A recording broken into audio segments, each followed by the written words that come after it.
Hi, and welcome back to MTOP series on zoning. My name is Alicia Boyd, and I will be presenting a four-part series on how do you change your zoning. There's a lot of zoning being changed. Eric Adams, the mayor, is proposing some massive rezoning changes. And so I wanted to give people an opportunity to understand exactly how that happens and how individuals can do it and how other entities can do it and who can't do it. Okay, so we're going to be doing part one, community groups request for rezoning. Okay, so what is zoning? Zoning is basically determine what and where you can build and how much you can build. Basically, most people don't know the zoning type. Like, most people don't know that they live in an R6 or a CA2. But you know where there's just residential, and you know where there's just commercial, and you know where there is commercial and residential, and that's the zoning. You might even know what are the heights limits in your neighborhood, depending upon what could be the highest heights. Normally, a lot of times you'll find certain blocks will just be 2 stories, but right on the corners, they might be 6 stories, and that might be an R6 zoning, and the height limits might be 6 or 7 stories, but you might be living in a 2-story building that could possibly go up to 6 stories. So, how do you change the zoning laws? Well, you have to put an application in, and normally community groups can do the change, private individuals can do the change, community boards can do the change, and also you can have some changes via text amendments that's normally pushed by a government entity or agency at the behalf of an elected official. Who cannot place an application to rezone? The city council person cannot do that. It can't forge an application, a rezoning application, because they're the ones who actually vote on it. So it'd be a conflict of interest to be able to place an application and at the same time vote on it. So they're not allowed to. The borough presidents can't do it because they also have to vote, and all other elected officials. So that's small little rezonings, like a district-wide rezoning or a private application rezoning. However, who can do a citywide rezoning?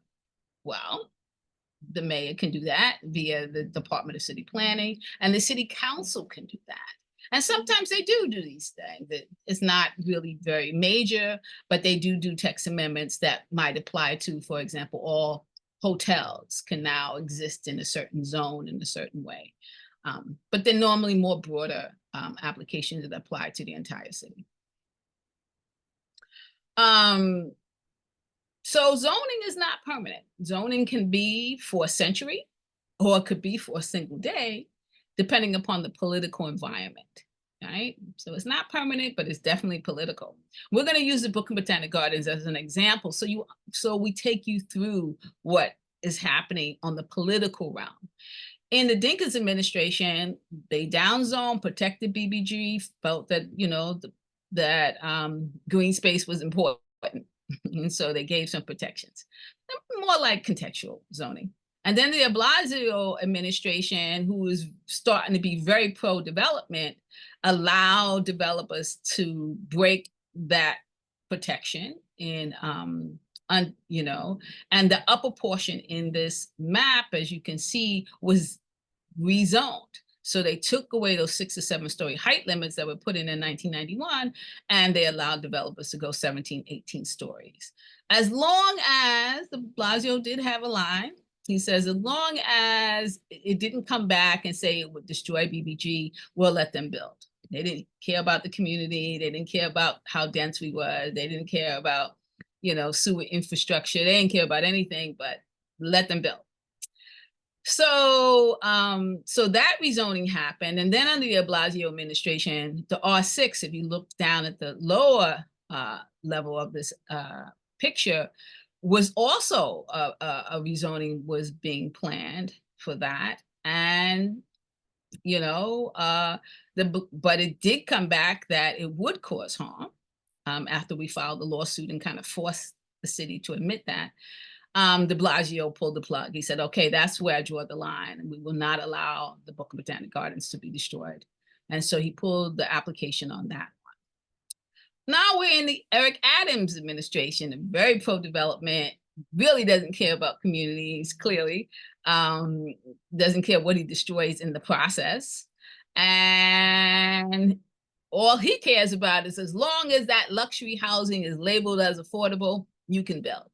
And or that seems to be the indication because he has not pulled the plug. The city said has come back and say damage will be caused as they did before, and that application is coming forward. So that's an example of how impermanent zoning is, and is very much based upon the political environment. So, how do community groups do rezonings? Well, the New York City Charter, which is like our constitution for New York City, allows community groups under an 197A plan or 197C plan to engage in a rezoning. Normally, it's, you know, a larger swath of the community. And sometimes if the political will is positive and you're working with the mayor and the mayor agrees, you could get a nice rezoning. That's what happened underneath the de Blasio administration. However, if your area is targeted for upzoning and developers want it, well, you're not going to get favorable results. And that's what happened with Williamsburg. Williamsburg did 7 years of, you know, doing this community plan. The Department of City Planning took the community plan, threw it in the garbage, created a completely new community plan. And so what the lesson that was learned was that community groups do not have a final say over the application. So that final decision is basically a political decision that's done by the mayor. And so community groups don't do that anymore. They're not, for the most part, are not gauging in community groups rezonings. The 197A and 197C plans are not being implemented or entertained because of that. So I wanted to just give you an example of the types of community plans that have been done around a particular area that has really been the focus of development and developers wanting that neighborhood. Well, one of the focuses has been on Empire Boulevard. It's located right up against the Brooklyn Botanic Gardens and right across the street from Prospect Park. It's a commercial corridor. It's only currently most of the development. The old development is 1 story. It has a maximum of 4 stories, and it has no residential on it. So you have a lot of land, one owner, and so it's easily to be bought, sold, and redeveloped very quickly. And so it's been a really hot spot.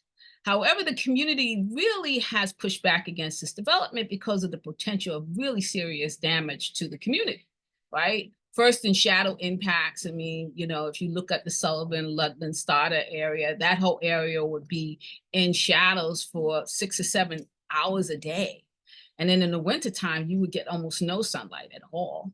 There's the construction impacts that could cause a lot of fault lines, and with everyone, you know, trying to grab a spot to develop, you can have a lot of development happening all at once that would make it impossible for private homeowners to protect those properties that butt up against Empire.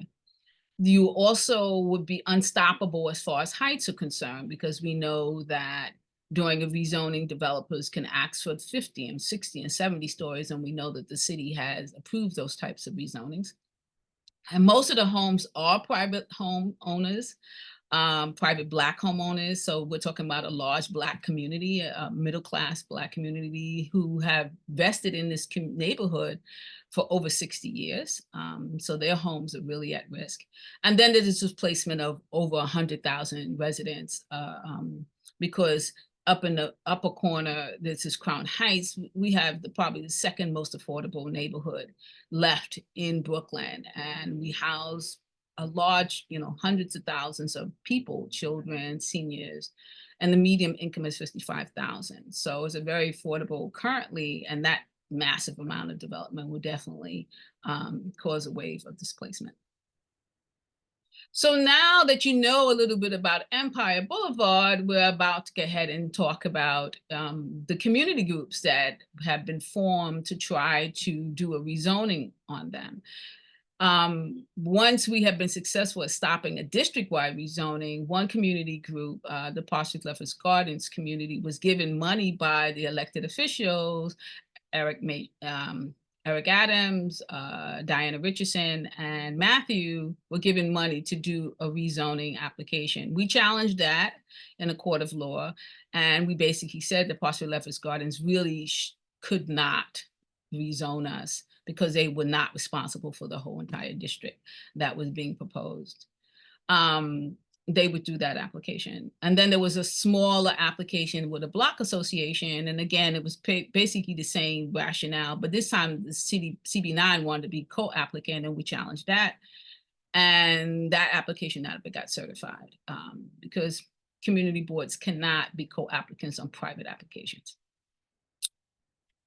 So now there's a new attempt on Empire Boulevard, despite all of the hoopla that Eric Adams was talking about, how those communities, it's not fair, the communities have given so much and development, which we have, right? We've given a lot of development, both in rezoning applications as well as of right applications. And we are the densest populated area in Brooklyn. I mean, we really have some serious density here.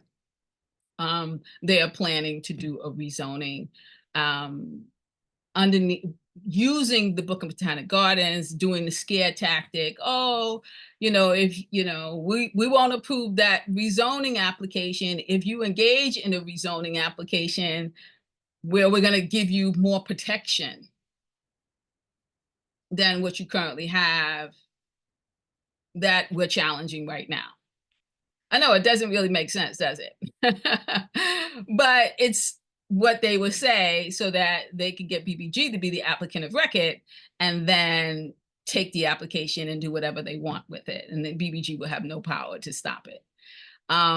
So that's the latest scam that's being done to get Empire Boulevard. So now that we went through community group planning and what happens in those results, and you can see now possibly why a lot of community groups do not engage in this type of rezoning. But be careful, because when a community is targeted for development, you will find developers and politicians trying to reach out to community groups that exist in the neighborhood to get them to be the applicant of record. And so be careful about this. Do watch that out, especially with the city of Yes breaking a lot of those zoning laws and changing the zoning laws, moving commercial into residential, because developers are not going to build 5 stories. They're just not going to. So you will see a lot more private, possibly community groups, rezoning applications floating. So be careful. So that's it for us today. We will be back with our next video about private applications and how that works and how the political realm works with that. And which should be interesting, because we've seen a lot of challenges and we've seen a lot of rezonings by applicants, private applicants. And so who are we? Well, we are a community-based organization. We've been in existence for over a decade. We're in the Crown Heights Flatbush community. Our main focus is rezonings. We were one of the first communities we were the first Black community of color to stop a district-wide rezoning. And we were one of the only communities that able to stop an application that had been certified by the Department of City Planning, where you have a 99.9% chance of that application being passed once it is certified by the Department of City Planning. So we made history in being that 1%. So if you want to reach out to us or read more about, see more of our videos and read all our literature, just go to our website, mtopp.org, or give us a call, 718-703-3086. And I'd like to say bye, and I'll see you at the next video. Have a nice day.